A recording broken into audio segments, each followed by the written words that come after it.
Hi everyone, it's Kev's my YouTube channel. Welcome back to another video on my channel. In today's video, I'll be reviewing our round 21 win against the Blues at the MCG for Pendles' 400th game.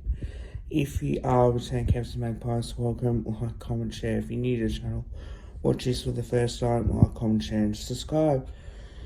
Now, congratulations to Scott Pendlebury, 400 games. Glad I could be there for your 400th and got the job done as well. One thing I will say, and not many, I think this is something that not many people caught on, is that we're now 8-1 with our milestones game. Now you look at it, his first game was a win, the 50th was a win, 100 was a win, 150th was a win, 200 was a win, 250 was the only loss.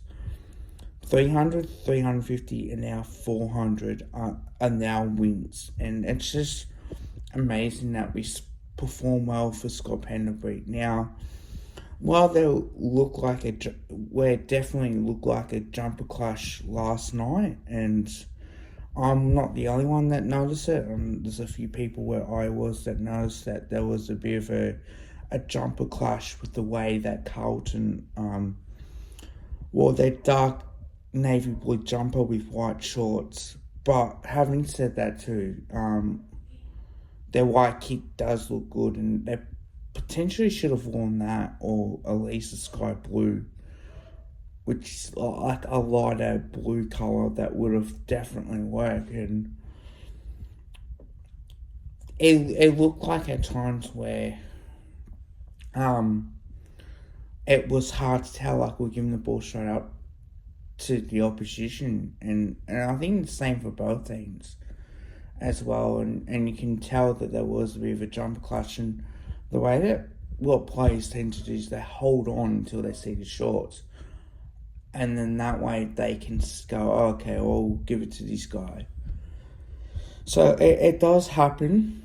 I think there needs to be, the AFL needs to step in here. And even talking to a friend of mine who's a Carlton supporter after the game, and look, I had my cow with me, so I could have gone Ricky hard, and even he said, yeah, you know, definitely looked like a clash. But we know that Carlton, Richmond, and Essendon don't like where, you know, clash kits against us and against, like, Carlton in particular. I know that Richmond and Carlton don't wear a clash against each other. But I think for me, like, the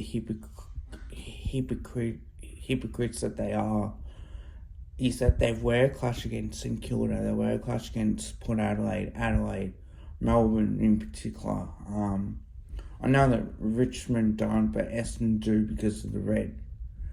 And then you look at another team that they just tend to clash. And I think when you look at it, you know that there are a lot of clashes, because if they can wear one against St Kilda, they wear one against Fremantle, because it's a darker Guernsey sort of type way, and that they wear against Adelaide, Port, even St Kilda and Richmond clash, Collingwood St Kilda clash, Collingwood, Carlton St Kilda, Essendon St Kilda. So, like, you know, there are clashes. So, like, again, it's a bit disappointing on that, but just want to talk about that and just go, wow, like, what a game. Now, honestly, there are a lot of positives, but there are also, there is one thing. We kept Charlie Curnow goalless since, I think it was round 1, 2022. That was the only time. So, I love the fact that we kept him goalless. Harry McKay got a very lucky goal as well for him to kick one. Oris, look, I hate Oris and I hate Curnow. I think both of them act like flogs at times. That's the way how they, it's perceived on the footy field. And I'm sure they're nice people outside off the footy of it. It's just the way that they act. It's that that's what sort of gets me a little bit. But I will give credit to where it's due. They fought back really well. They really did. Karen, missed a couple they probably could have kicked, but I look at the fact is that I've got a bit more respect for Kerner because he can tap the ball on and let his teammates run on, or kick the ball inside 50 towards his teammates instead of thinking about goal. And I think that's great. And if he can continue to do that, I think it's wonderful to see. But also the fact is he gave Patrick Cripps going his 200th. So I think that's something that I think is important. But because, I know this, people might defend him here, but he goes to individual awards and he doesn't stand up in big finals. And seeing that last year and seeing it again this year where it's all about the common medal now. While you see, and I'm sure he may not be thinking about that. And it doesn't help when the media bring it up, but I think for me, I couldn't care less about individual awards. Yeah, it'll be good to have them, but I think it's all about the team and it's how you perform well in your role in the team. Your team needs to kick goals. If you can't mark it, bring the ball to the ground. If there's a player in a better position, you give them the ball. And that way, instead of, worrying about yourself. And I think that is a lot more respect to Kerner for doing that. So I just wanted to give him, a bit of a shout out. But again, the inaccuracy hurts. We kicked 2-2 to 1-8 in the first quarter. What a game. Look, Harry Mackay got that late goal just before quarter time. And I was thinking, how lucky was that, a low dribbler that went through. And I was thinking, okay, we kicked accurately compared to Carlton, who kicked inaccurate, and yes, there were a lot of rush behinds. But the second quarter, we kicked 4 goals 4 compared to 2 goals 3. And that really sets up a huge second quarter. The third quarter, we kicked 5 goals 3. That's right, 5 goals 3 to 3 goals 3. In the last quarter, we kicked 1 goal 3 compared to 5 goals 1. So I thought we dominated 95% of the game, and that 5% were Carlton. I saved 3% in that last quarter because while we were 32 points up, they fought back. And I think he knew that they were going to fight back. And one thing I wanted us to do when they got 26, 20 points, for us to really keep going and don't worry about it. Don't let the momentum swings go their way. And I thought we've handled that throughout the night really well. It's just that last quarter that probably hurts a little bit more. But Mitch McGowan having a shot, and I was thinking, oh no, here we go again. And when he misses, oh fuck. And then, celebrated. So, look, we were happy. I was happy. I was wrapped to be there for Pendles. It's 400th, a win. Same in his 300th. That was great. I thought the club handled it really well. And, I had the opportunity on Friday to get a photo of Pendles, shake his hand, say to him good luck. I even say to him, I call him the senior goat, because he's a senior goat at Collingwood. And I think he's a far better player than Buckley. Now, yes, Buckley was a really good player, but I feel like with Pendles, like, the game slows down in front of him. He can get the ball and somehow find a lot of space. He's so great. And apart from him being so great, is that he's so, he's smooth. Like, the way that he can back off, find some space, give it to his teammate. He did that time and time again last night, and he continues to have a really good game. So, one thing I will say is that this is a huge opportunity. I will go through the whole game just for people that may not be aware, especially what happened. But we'll do it. So in the first quarter, we had a rush behind to Carlton. Harry Mackay missed 2 rush behinds in that first quarter. Jordan Boyd missed. Bobby Hill missed, which he probably could have kicked. Patrick Cripps missed. Jordan DeGoey kicked the goal, which I thought that was great. Pendles, a left foot banana, hit the post. Unlucky. Was a tiny angle, but, it would have been great had he kicked it. Kerner missed. Another rush behind. 4 rush behinds in that first quarter. Nick Douglas kicked the goal, and then Harry Mackay kicked the goal at the end of quarter time, like right on it, and you're thinking, oh no, very lucky in particular. And then the second quarter and behind to Nick Douglas, behind to Bobby Hill, behind to Jordan DeGoey. Mason Cox kicked his first. McStay kicked the goal on the lead. That was his first. Hoskin Allen missed, which probably could have kicked as well. Elijah Hollins kicked the goal. Lockie Foggy kicked the goal. Jordan DeGoey kicked his second. Blake Akers missed a rush behind. Mason Cox kicked his second.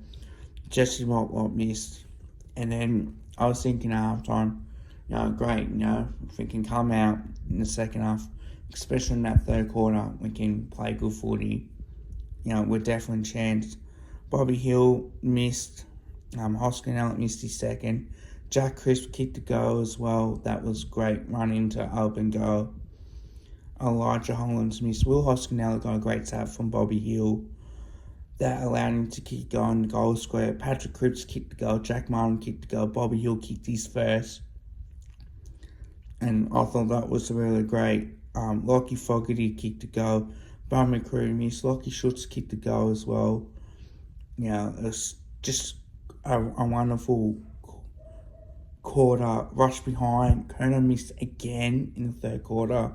Will Hoskin Allen kicked his second. I thought he worked really well.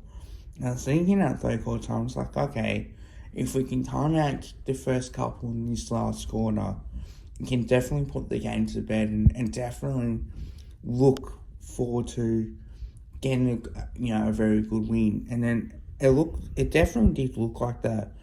Bobby Hill missed. Jamie Allett kicked the goal as well, and that was a very crucial goal. Ollie Hollins kicked the goal. Chris missed. Always kicked his first. Rush behind a Collingwood. Jack Martin kicked his second goal. Blake Akers kicked the goal. Oliver Hollins kicked the goal. Jamie Allett missed, which was off the ground as well. I think he had to try and go for it, and I was went in, and then Mitch McGovern kicking, taking the mark about 45 out, and then missing everything, kicking out the full. So that was like something that was great, and I thought that was a really good performance from the boys. The positives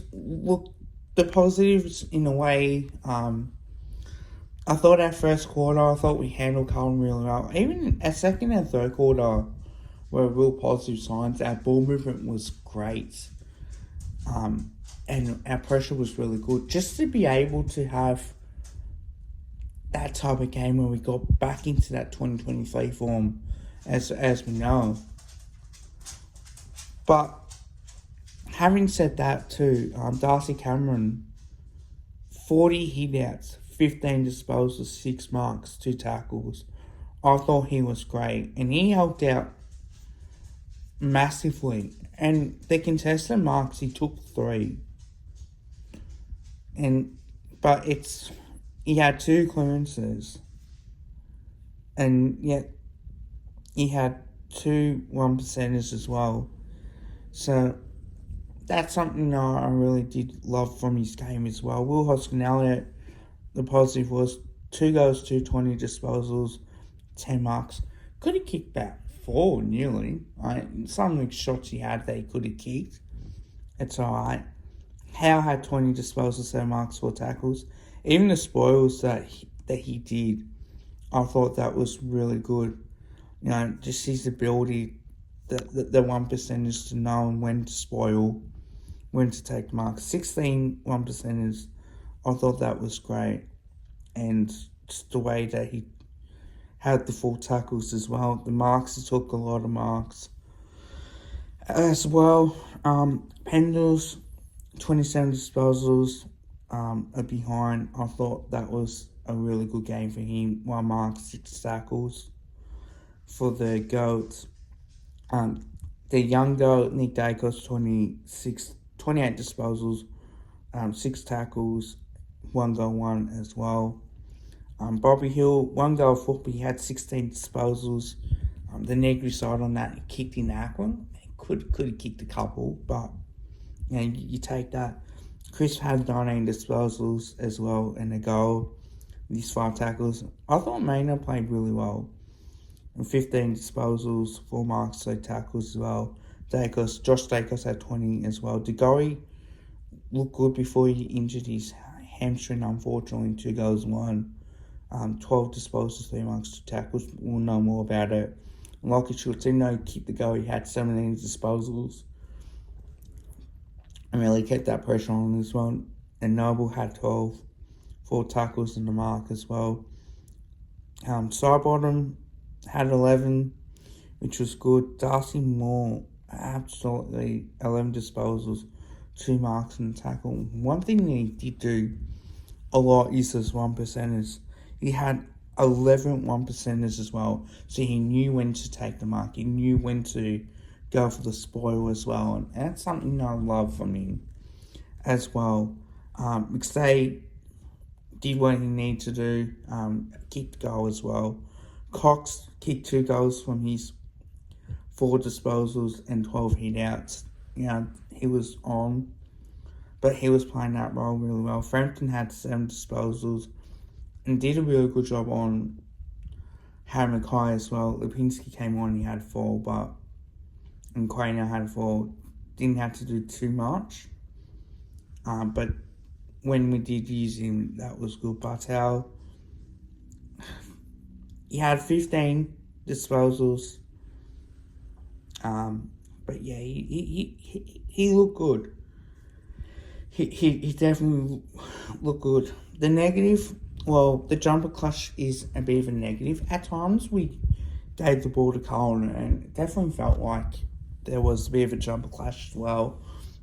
We did bump the ball a little bit, but then we stopped that. So we didn't bump the ball too much, which was good. But the positive was that we had repeat entries as well. The last quarter, a little bit, just for them to come back. But you knew that they were going to come back. And I think we just needed to kick a couple to settle it down, try and get some momentum back our way a little bit. But no, I thought it was a really good performance. Carlton played really well, as you expect. It was a massive game and we got the job done. So I'm just looking forward to, again, a week of enjoying this win. Definitely let a few Carlton supporters know that I know, a few of my mates, that hey, we're back.